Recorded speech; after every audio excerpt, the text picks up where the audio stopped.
20 থেকে 35 বছর বয়স। এই 15টা বছর মানুষের জীবনের সবচেয়ে সেন্সিটিভ স্টেজ।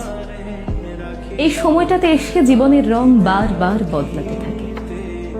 জীবনের এই সময়টাতেই মানুষ সবচেয়ে বেশি ডিপ্রেশনে ভোগে। টিকে থাকার লড়াইয়ে তেজি যোদ্ধা হতে হয়, অন্যথা মৃত্যু নিশ্চিত।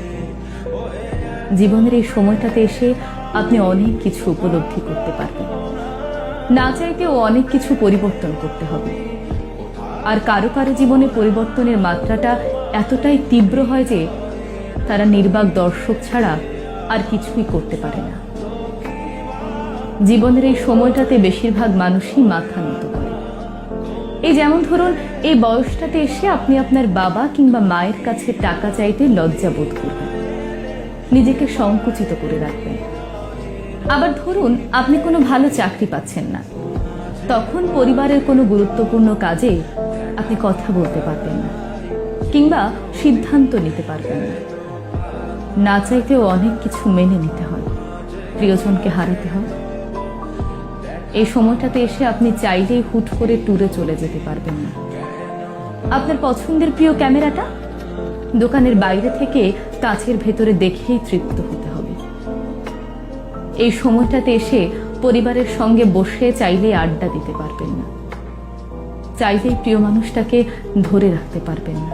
ওই যে আপনার পকেটে টাকা নেই, ভালো চাকুরি নেই, আপনার ভবিষ্যৎ অনিশ্চিত। আবার যখন আপনি 35 বছর পার হয়ে যাবেন, তখন আপনার কাছে সবকিছু থাকবে, টাকা, পরিবার, সম্মান, সবকিছু। তখন আবার আপনার কাছে সময় থাকবে না। আপনি তখন সংসার ধর্ম নিয়ে ব্যস্ত হয়ে পড়বেন, ভুলেই যাবেন আপনার একটা স্বপ্ন ছিল, ইচ্ছে ছিল। সময়কে আঁকড়ে ধরাই আপনিটা একটা সময় বুড়ো হবেন। তখন কিন্তু আপনি অনেক টাকার মালিক হবেন, আপনার কাছে বিশাল অবসর থাকবে। তখন আবার আপনার ইচ্ছে বা শক্তি থাকবে না কোনো কিছু করার। সেই সময়টাতে অনেকটা ঘরকুনো হয়ে থাকতেই ভালোবাসবে। আমাদের জীবনটাই এমন। 25 বছর বয়সে আমরা চাইলেও জীবনটাকে নিজের মতো করে সাজাতে পারি না। ওই যে টাকার অভাব। আবার যখন টাকা থাকে তখন সময়ের অভাব।